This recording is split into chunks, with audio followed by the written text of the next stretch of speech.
I went to a somewhat typical high school, not in a traditional American suburb, but a more rural setting.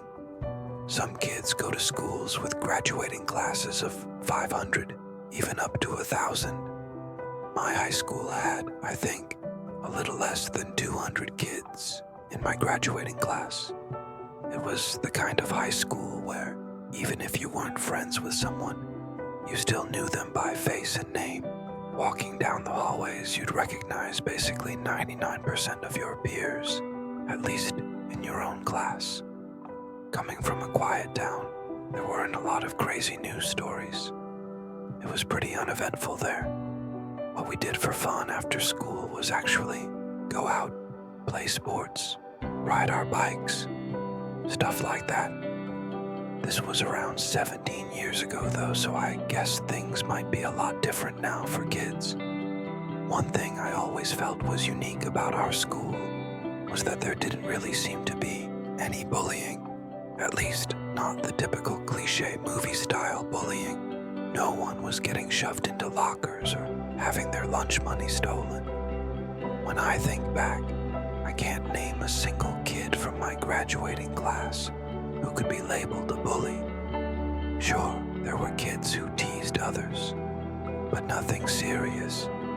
Of course, like any school, there were quiet kids in our grade. But there was one kid who literally never spoke at all. I'm going to just call him Luke for this story. He wasn't a weird-looking kid or anything. He actually seemed pretty nice to people who made the effort to talk to him. I shared one class with Luke. It was an elective that had kids from all 4 grades. Luke and I were juniors when this happened. The class was a computer class, and back then, our computer rooms still had those big, bulky box computers. I remember the layout of that classroom. There was an aisle in the middle separating 2 columns of tables. Each column had 4 rows, and each row had 4 seats. Each student had their own computer. The class wasn't full. Maybe 26 out of 32 seats were filled. Luke always sat in the second row, in the furthest seat to the left with no one next to him. Everyone else sat with people they knew from their own grades. Unfortunately, not long into the semester, the seniors in the class started collectively picking on Luke. Some would make jokes about how quiet he was, saying it was creepy or scary. For whatever reason, our teacher never stood up for him. I remember the teacher being a bit of a pushover. Maybe that's why. As the semester went on, it got worse. I remember once seeing a small piece of paper fly from the back row, thrown by one of the seniors, right at the back of Luke's head. He turned around and had this very telling look. One of the seniors said, "Wasn't me," and blamed another kid. The look on Luke's face, it was a mix of sadness, anger, and just pure defeat. I genuinely felt bad, but I didn't get involved. One day after school, I saw Luke sitting on a curb, not far from the high school. I passed by him as I was walking to my car. I had an early birthday, so I started driving halfway through junior year. Given that we lived in a quiet area, not many people were within walking distance of school. So, I did the right thing. I said, "What's up?" and asked if he needed a ride home. His face literally lit up a bit. He said yes. We walked to my car and he guided me to his house. It was about a 10-minute drive. We talked a lot during that ride. I told him to ignore the seniors, that they were a bunch of deadbeats anyway. He said they weren't the only ones. He was sick of dealing with people in multiple classes picking on him. That made me feel awful. In those 10 minutes, I felt like I got to know Luke, even just a bit. He seemed like a decent kid. As I dropped him off, I commented on how close we lived. We said goodbye. From then on, we'd say hey to each other in class. But admittedly, I still didn't get involved when he was picked on. Then, one day, Luke didn't show up to class. Computer class was 4th period. It wasn't until 7th period English that an announcement came over the loudspeaker. Lockdown. This is not a drill. Everyone looked around nervously. Our teacher looked the most nervous. She ran to turn off the lights and told everyone to get into a corner of the room. Seeing how nervous she was only made us more scared. We sat in the dark for a long time, 20 or 30 minutes at least. Then another announcement came over the speaker. The principal said there was someone in a mask, carrying a black duffel bag, trying to get into the school. Our school had good security. When someone spotted the person approaching the school with what looked like weapons in the duffel bag, all the doors were locked. The school day was cut short after the police arrived. I remember it was a Friday. I brought a few friends home to hang out. I'd be lying if I said I remember all the small details after that. But I think it was that same night I woke up to light tapping on my window. I saw someone on the other side of the glass. I started freaking out. Before I ran to get my dad, I took a closer look and asked, "Who is it?" I heard Luke's voice. I felt my heart drop a second time. I went to the window and opened it just a crack. I asked, "What are you doing? How did you find me?" He said, "Through the window. I tried to do something bad." It instantly clicked. Before he could say more, I asked, "Was it you who caused the lockdown?" He said, "Yes." I was scared to ask what he planned to do. Instead, I asked how he found me. He said he remembered the deli I mentioned living near, and after biking around, he found my car. That explanation didn't make it any less disturbing. Luke asked if he could come in and talk. I said no. I couldn't let him in or hear what he had planned to do. I told him to go to the school and confess. When he wouldn't leave my window, I yelled, "Dad!" loudly, which scared him off. I ran to my parents' room and woke them up. My mom insisted on calling the police. She was distraught. When the officer came, I had no choice but to tell the truth. I gave Luke's name and explained that he had come to my window, admitting he almost did something horrible. The police were already aware of the lockdown. I believe officers were sent to his house that night. After speaking with his parents, they realized Luke wasn't there. I think it was the next day that Luke was found, or he returned home, and police were waiting. He confessed. As far as I know, he was charged with something like making a terroristic threat. I know he did time, and I know he's been out for a long time now. To be honest, I don't know if he's still around. Part of me has always wanted to feel bad for Luke. I saw firsthand how loneliness and being picked on can eat away at someone. He came to me because I showed him kindness, something I don't think anyone else ever did. Still, he admitted to bringing a gun to school with a mask on. Even if he didn't say he planned on using it, I can't believe he brought it just to scare people. I think he had a horrible plan, got cold feet, and regretted it. I just hope Luke eventually got the help he needed. This happened in 2016, back when I was in 5th grade. If you remember that year, you probably remember all the killer clown sightings that were happening around the country. It was all over the news and social media. Most adults thought it was just some dumb trend or prank. But for young kids, it was actually pretty scary. It was a normal day at school. I went to an elementary school in a quiet suburban area where I still live. Nothing weird really ever happens here. It was around 1 p.m., I think, closer to the end of the school day. We were in class working on some random assignment, and the room was mostly quiet, except for a few kids whispering. Then Suddenly, one of the students in my class said out loud, "There's a clown outside." I still remember her high-pitched voice. Some of us stood up and looked toward the window. And yeah, there really was a clown. He was standing just a few feet away from the glass, directly facing our classroom.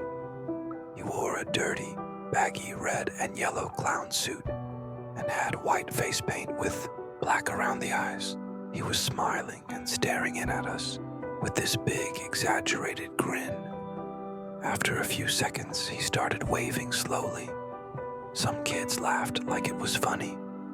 Others, including me, were clearly freaked out. Our teacher, Mrs. Riker, walked to the window, looked at the guy for a second, and then said loudly through the glass, annoyed, "Excuse me, classes are in session. You need to get out of here." The clown didn't respond. He just kept smiling and waving. Mrs. Riker told us all to sit back down and said she was calling the front office. She picked up the corded classroom phone and walked into the hallway while speaking quietly. The phones were next to the door, so she could just step out without leaving the room entirely. She returned a few moments later and shut all the blinds. The clown was still there, smiling and doing his creepy, slow wave. Not even 2 minutes later, the principal's voice came over the loudspeaker. "Staff, please get your classrooms into lockdown formation." There was a sense of urgency in his voice that, looking back, was probably meant to alert teachers it wasn't a drill, without sending all the kids into a panic. That's when it got serious. Mrs. Riker rushed to turn off the lights and told us to get under our desks. She pulled the door shut and locked it. Everyone was quiet. Some kids were giggling nervously, but others looked genuinely scared. I was definitely scared. We stayed like that for what felt like forever, but it was actually about 30 minutes. Nobody knew what was happening. Eventually, the principal came back on and said the lockdown was over and that the situation had been handled. School security confirmed that the clown was gone. They didn't tell us anything else. Classes went on like normal. It felt weird. Everyone was talking about it at dismissal, but the teachers didn't say much. After school, I was walking home with my friend Chris. We lived in the same neighborhood, just a few blocks away. While we were walking, a couple of 5th grade girls suddenly ran past us, looking panicked. One of them shouted, "There's someone in the woods." We turned around. Behind the school, there's a small patch of trees, not deep woods, just enough to separate the school from the street. Standing just barely in view near the edge of the trees was the clown again. Same dirty outfit, same painted face. He was half hidden by the trees, but he was clearly waving. And it wasn't random. He was waving slowly, directly at the girls who had just passed us, like he was trying to call them over. Chris and I didn't say a word. We just ran. I don't know what happened after that, but I told my parents as soon as I got home. They called the school, and later I heard from another kid that the police were called again and patrolled the area, but they never found anyone. To this day, nobody knows who that man was. I don't know if he was just trying to scare kids or if he was planning something much worse. But what freaks me out the most, he came back after the lockdown, and he waited in the trees, watching kids go home. This happened not long ago.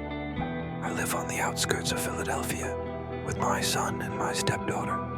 I say stepdaughter, but she's actually the daughter of my best friend, Joanne. I legally took her in after Joanne was murdered in 2016. Her husband, the killer, ended up making national headlines. He was later convicted of 5 more murders and is currently serving 3 consecutive life sentences without parole. Now, I work as a middle school teacher at my son's school. He's a grade below what I teach, and my stepdaughter is a grade above. Their classrooms aren't far from mine.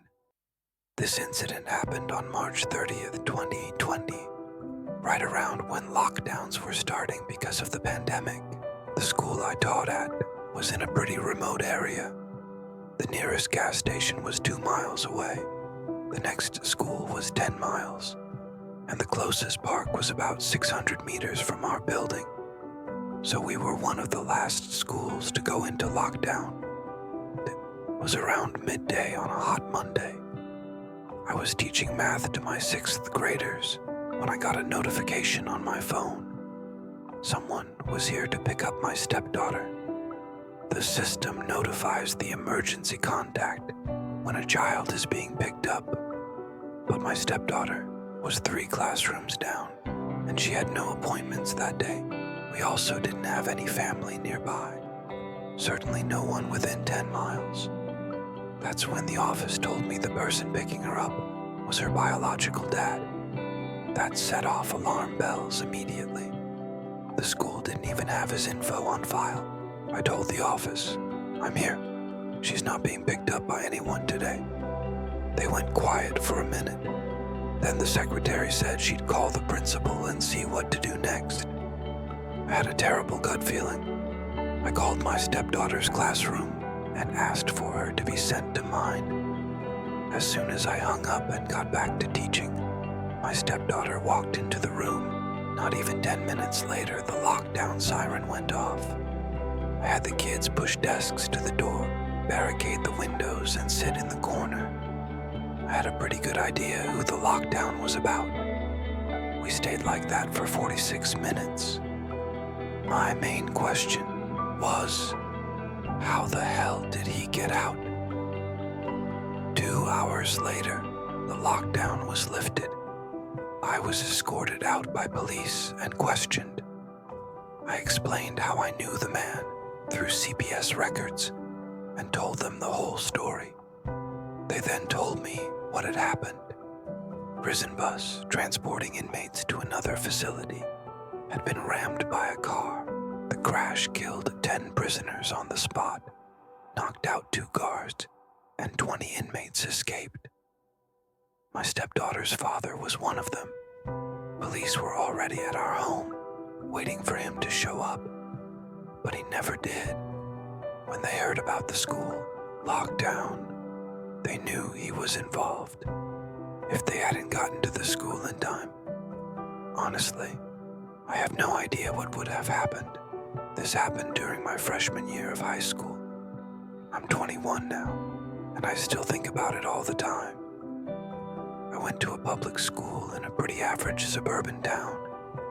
We did lockdown drills maybe once every couple of months. So when this one started, that's exactly what I thought it was. Just another drill. It was a Wednesday during 4th period. I remember because it was earth science, and we had just finished a pop quiz. I was putting my stuff into my backpack when the loudspeaker came on. "This is a lockdown. Lock all doors, lights off, stay quiet." At first, nobody panicked. Our teacher, Mrs. Chen, sighed, got up, and locked the door like usual. She turned off the lights and told us all to get into the corner of the room, away from the door. Everyone was laughing a little and whispering like it was no big deal. But then we heard a second announcement. Same voice, but this time it sounded different. More rushed. "This is not a drill. I repeat, this is not a drill." That's when the room went completely silent.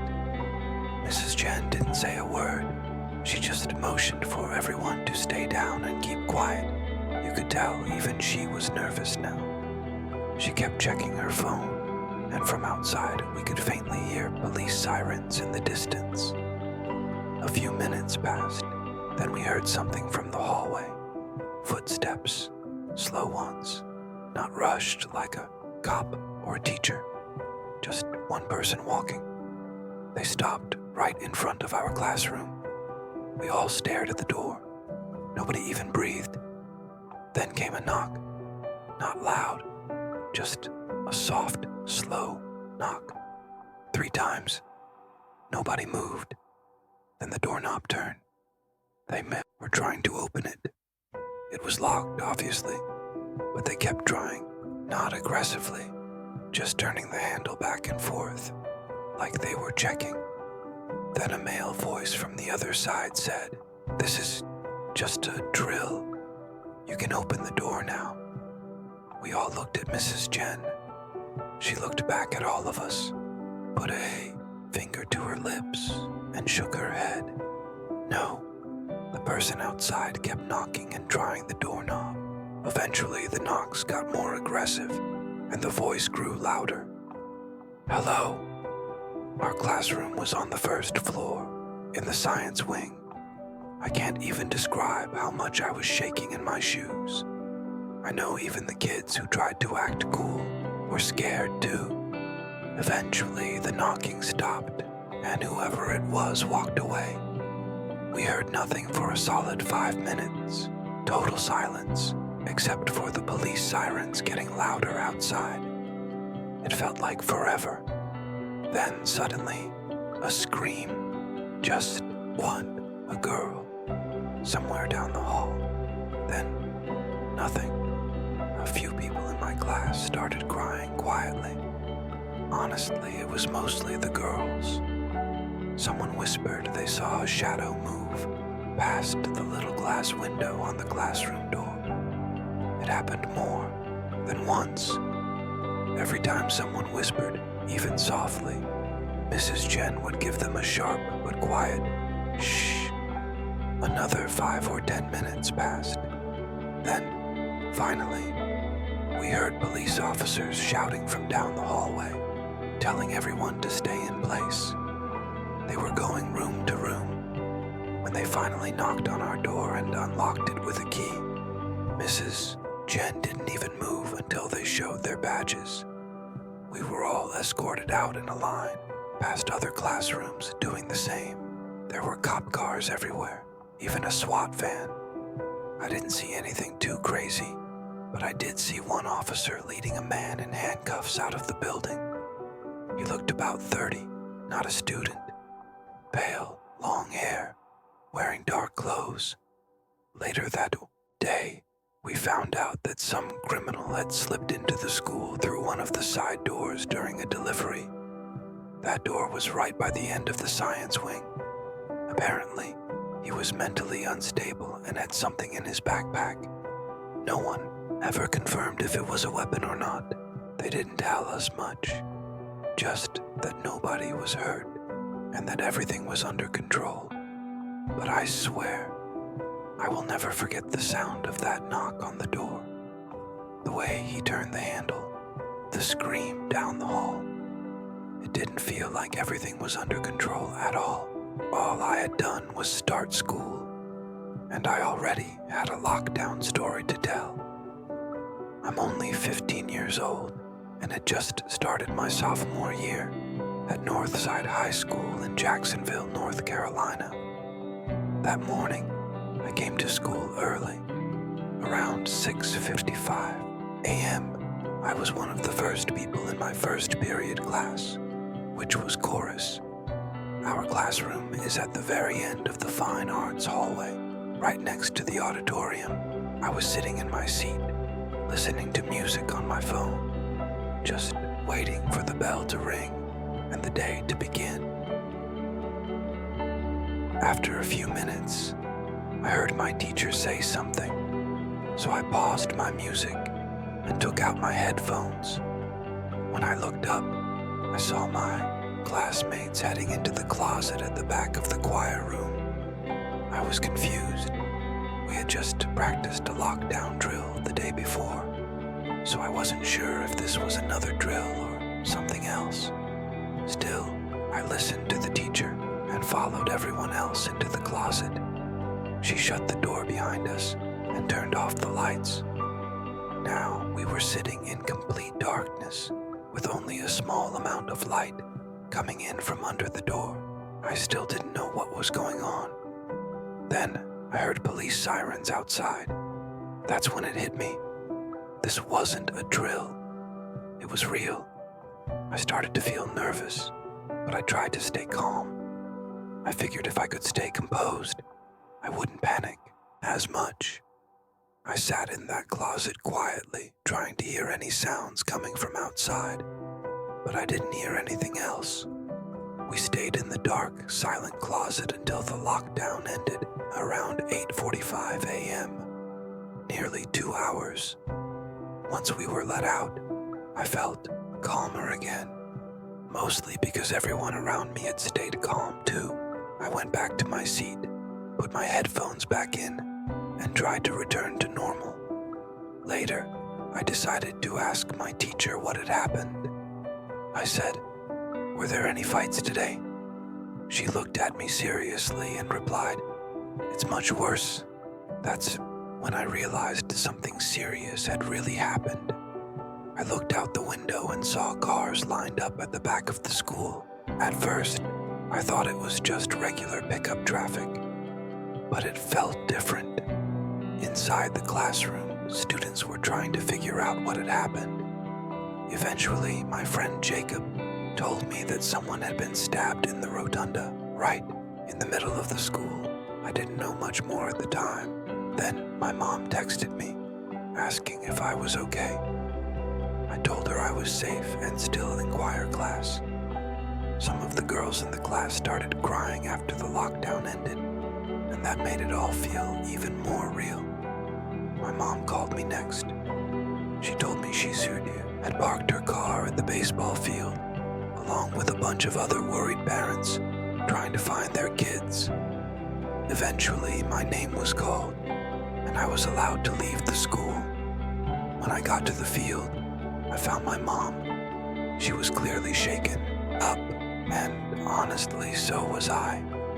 She drove me to the daycare where she worked, and once we got there, we both went into a quiet room and cried together.